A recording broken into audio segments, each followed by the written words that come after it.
A crônica é um gênero literário tipicamente brasileiro.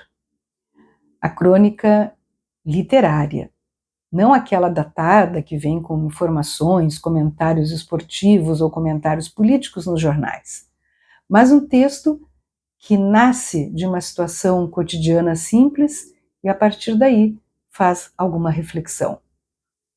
Rubem Braga é considerado o nosso maior cronista literário, o único que foi capaz de se consagrar exclusivamente pela crônica. Trago hoje o livro Ai de Ti, Copacabana, edição de bolso, publicado em 1960, contendo crônicas escritas pelo autor entre 1955 e 1960. Vou ler aqui 2 textos para aqueles que já gostam de crônica e para aqueles que, sem o hábito de ler esse tipo de texto, talvez queiram iniciar-se em sua leitura através das crônicas lidas. A primeira delas chama-se O Padeiro. Levanto cedo, faço minhas abluções, ponho a chaleira no fogo para fazer o café e abro a porta do apartamento. Mas não encontro o pão costumeiro. No mesmo instante, me lembro de ter lido alguma coisa nos jornais da véspera sobre a greve do pão dormido. De resto, não é bem uma greve, é um lockout, greve dos patrões que suspenderam o trabalho noturno. Acham que obrigando o povo a tomar café da manhã com pão dormido, conseguirão não sei bem o que do governo. Está bem, tomo meu café com pão dormido, não é tão ruim assim. E enquanto tomo café, vou me lembrando de um homem modesto que conheci antigamente. Quando vinha deixar o pão à porta do apartamento, ele apertava a campainha, mas para não incomodar os moradores, avisava gritando: "Não é ninguém, é o padeiro!" Interroguei-o uma vez: "Como tivera a ideia de gritar aquilo?" "Então, você não é ninguém?" Ele abriu um sorriso largo e explicou que aprendera aquilo de ouvido. Muitas vezes, lhe acontecera bater a campainha de uma casa e ser atendido por uma empregada ou outra pessoa qualquer e ouvir uma voz que vinha lá de dentro perguntando quem era. E ouvir a pessoa que o atendera dizer para dentro: "Não é ninguém, não, senhora, é o padeiro." E assim, ficara sabendo que não era ninguém. Ele me contou isso sem mágoa nenhuma e se despediu ainda sorrindo. Eu não quis detê-lo para explicar que estava falando com um colega ainda que menos importante. Naquele tempo, eu também, como os padeiros, fazia o trabalho noturno. Era pela madrugada que deixava a redação do jornal quase sempre depois de uma passagem pela oficina, e muitas vezes saía já levando na mão um dos primeiros exemplares rodados, o jornal ainda quentinho da máquina, como o pão saído do forno. Ah, eu era rapaz naquele tempo, e às vezes me julgava importante, porque no jornal que eu levava para casa, além de reportagens ou notas que eu escrevera sem assinar, ia uma crônica ou artigo com o meu nome.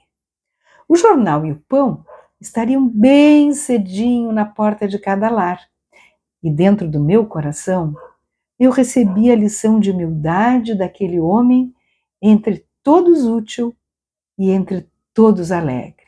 "Não é ninguém, é o padeiro!" E assobiava pelas escadas. Leio agora uma outra crônica bem diferente dessa, muito interessante, que se chama, deixe-me achar aqui, estou meio perdidinha, que se chama Um Mundo de Papel. O senhor imagina o que é isso para uma moça que se esforça para melhorar de vida? As taxas pagas, o dinheiro dos professores, das passagens, o tempo perdido, a decepção. A história que essa carta me conta é triste e banal. Houve um concurso para escriturário de determinada autarquia. A moça inscreveu-se, tomou cursos, estudou meses, fez as provas, foi aprovada, foi classificada, chorou de alegria quando a mãe a beijou, ficou esperando a nomeação. Passaram-se 2 anos, ela não foi nomeada e o concurso não vale mais. O Estado no Brasil é um brincalhão.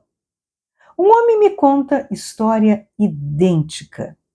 Gastei tempo, dinheiro e saúde, passei noites em claro, fiquei até doente dos olhos.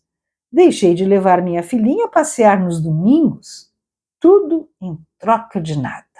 Sou um otário. O pior é que os dois me pedem conselho.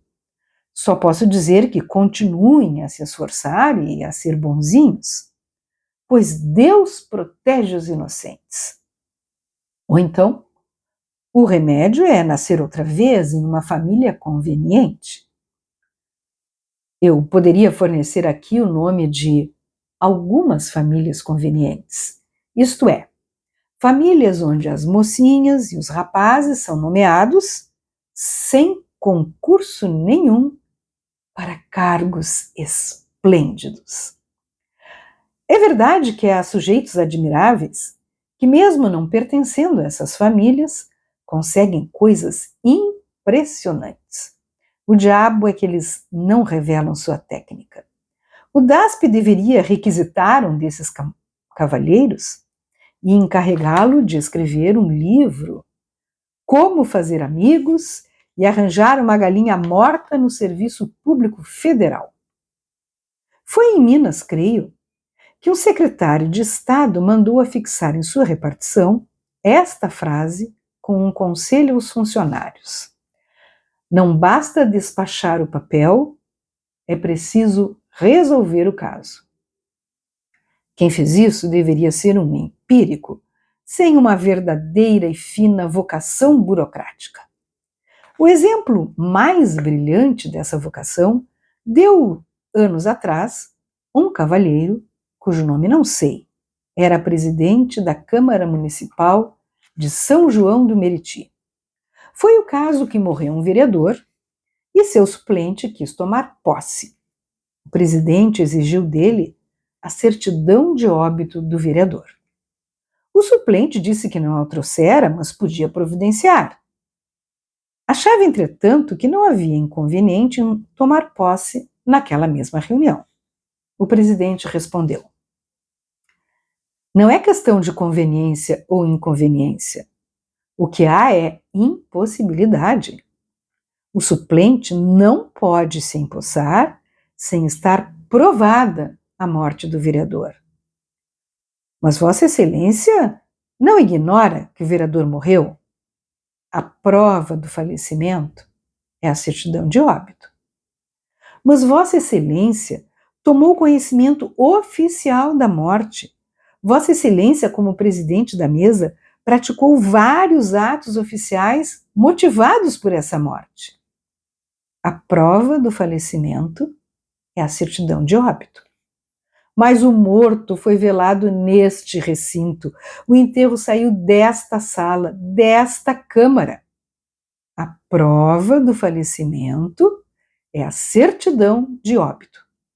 Mas Vossa Excelência segurou uma das alças do caixão. A prova do falecimento é a certidão de óbito. E não se foi adiante, enquanto o suplente não apresentou a certidão de óbito.